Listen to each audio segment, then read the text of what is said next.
les moutes d'eau. C'est beaucoup plus mineur qu'on le croit.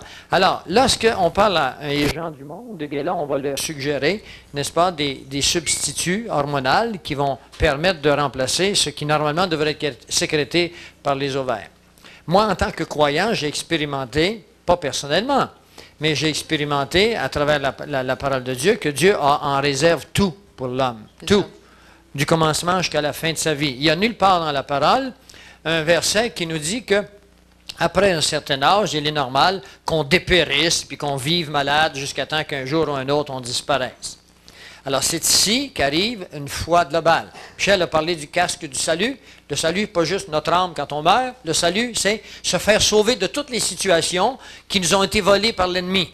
Vous ne voyez pas la relation entre l'ennemi qui vous a volé votre santé globale par l'intermédiaire du processus normal. Souvenez-vous que lorsque le péché est entré dans le monde par la tentation de Satan, est entrée l'entropie. L'entropie, c'est toute matière qui tend vers le point zéro. Hein? C'est ça, vous comprenez ce que ça veut dire? Toute énergie en vase clos, première loi de la thermodynamique, s'en va vers le point zéro. Alors, ton corps est de l'énergie en vase clos et il s'en va vers la mort. Mais Dieu ne nous a jamais dit qu'il va nous faire mourir à petit feu. Moïse est vécu très vieux et Moïse avait de l'énergie jusqu'à temps qu'il meure. Et je crois que la parole de Dieu peut s'appliquer ici vraiment avec une satisfaction globale. Lorsqu'on commande à notre corps, le Seigneur nous a donné la possibilité de commander à toute chose. Amen. Comme si elle n'existait pas. Alors, notre cerveau a la capacité d'influencer par l'intermédiaire des tracts pyramidales qui sont situés à l'intérieur de la moelle épinière. La moelle épinière, ça passe dans le canal vertébral, elle s'en va par les nerfs, par des substituts. Lorsqu'un organe est mort, par exemple un ovaire, je veux que vous sachiez que le corps en réserve d'autres organes capables de sécréter des équivalents.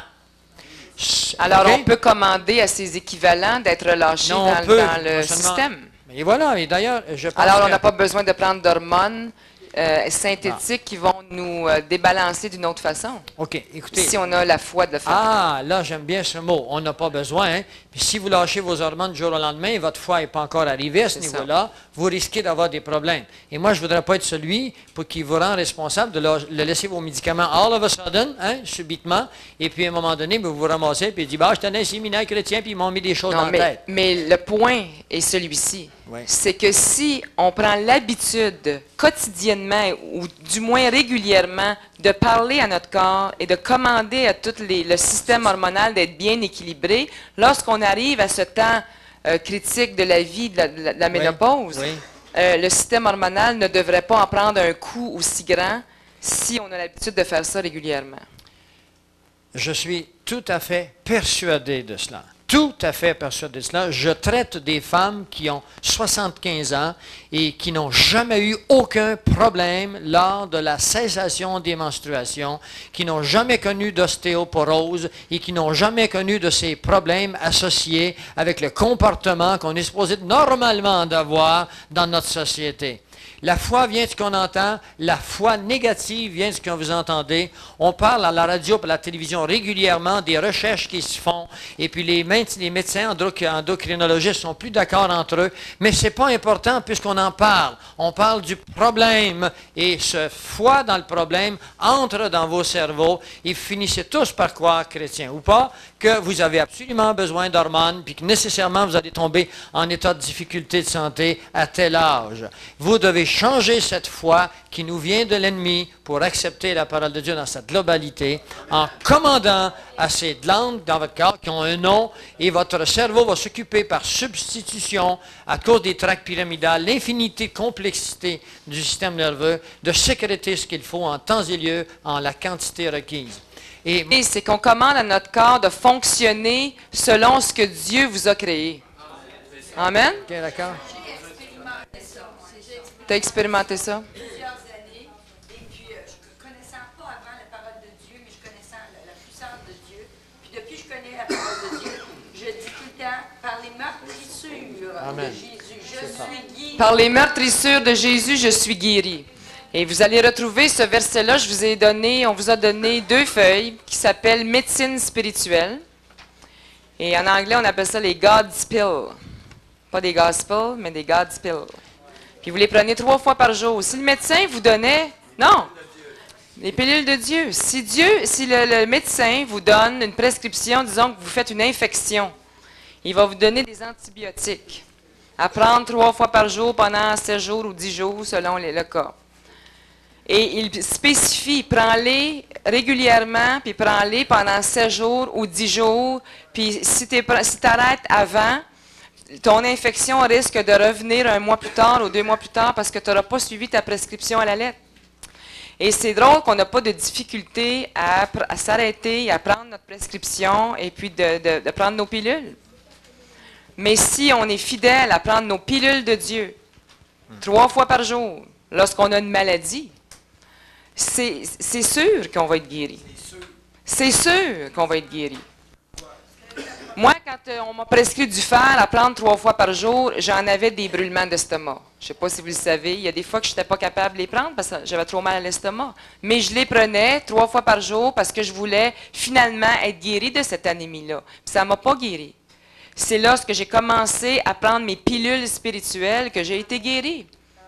À appeler la parole de Dieu, à l'accrocher. Vous allez voir dans cette déclaration qu'à un moment donné, on confesse par les meurtrissures de Jésus, je suis guéri. On commande à ce verset-là de s'attacher à chaque fibre de notre être.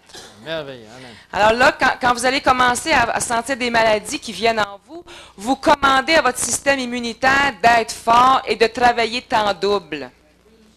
Et de combattre toutes les maladies. Le Seigneur nous a donné un système immunitaire pour combattre les virus, combattre les infections, combattre les maladies.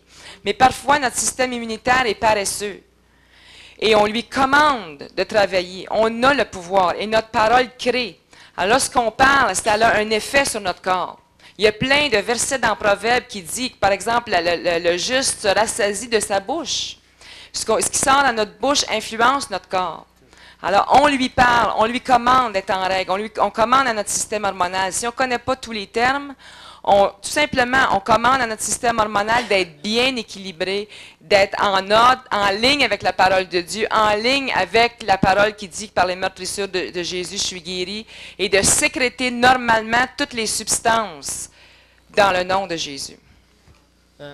Écoutez, dans le monde actuellement, un des graves problèmes qui s'en vient sur l'humanité, et d'ailleurs le Seigneur nous le montre dans un verset prophétique, dans Luc 11, 21, où il est dit qu'à la fin des temps, il y aura des pestilences. C'est de l'infection, ça, des pestilences. Il faudrait que vous sachiez que un des plus grands problèmes sur l'humanité actuellement, c'est que les antibiotiques n'ont plus d'effet. D'accord? Vous savez ça? J'arrive d'Europe, il y avait un article parfait là-dessus. Là. La tuberculose revient chez nous à grands pas. Le sida est là. Faites-vous-en pas, ils ne trouveront pas de solution au sida, parce que le sida, c'est un virus. Et le virus a la capacité de se transformer dans 70 heures. Vous trouvez un antibiotique pour le virus, vous l'injectez, il dit « Ouais, vous m'avez pris là, je se transforme. » C'est un transformer. Il change de forme et puis là, on ne sait plus quoi faire avec. Maintenant, est-ce que j'ai 2 minutes pour faire un test pour vous démontrer la réalité de la chose? D'accord. Quelqu'un a-t-il ici des médicaments sur lui? Il doit en avoir, hein? De quoi? Non, non, ce n'est pas un médicament. Oui, d'accord. Fluorinal? Fluorinal pour le cœur, ça?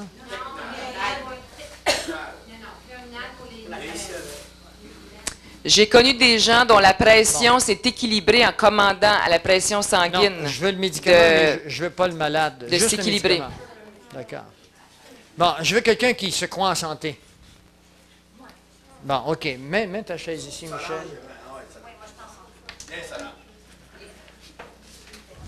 Bon, mets ta chaise ici. Je trouve qu'il est important de faire cette démonstration, Colette, parce que nous devons être convaincus à un moment donné. Colette, donne-moi ton bras ici. Pas Colette, Solange, donne-moi ton bras ici. Mon Solange. Mon Solange. Donne-moi l'autre. Tiens-toi droite, mais empêche-moi de le baisser, d'accord? Résiste. Alors, il y a de l'énergie ici. Elle se croit en santé. Ben, disons que je suppose, et je ne suis pas assez de prouver qu'elle est malade. Je prends un médicament pour des migraines, d'accord? Alors, ce médicament a été conçu pour donner plus de santé à madame, réduire ses bobos. Alors, si vous en prenez, normalement, vous devriez être plus en santé. Si c'est bon pour elle, ça la rend en santé. Elle est plus en santé, elle devrait être encore plus en santé. D'accord? Mais, non, mais je te demande pas de rectifier le raisonnement. Je te donne le raisonnement qui existe actuellement dans l'industrie pharmaceutique. Mets ça en dessous de ta langue seulement. C'est un médicament? Mets-le en dessous de ta langue. On attend 5 secondes. Non, donne-moi ça. Très bonne guerrière. Empêche-moi de le baisser. Tiens, voilà. Est-ce que tu vois la réduction d'énergie? Non, tu pèses plus fort. Non.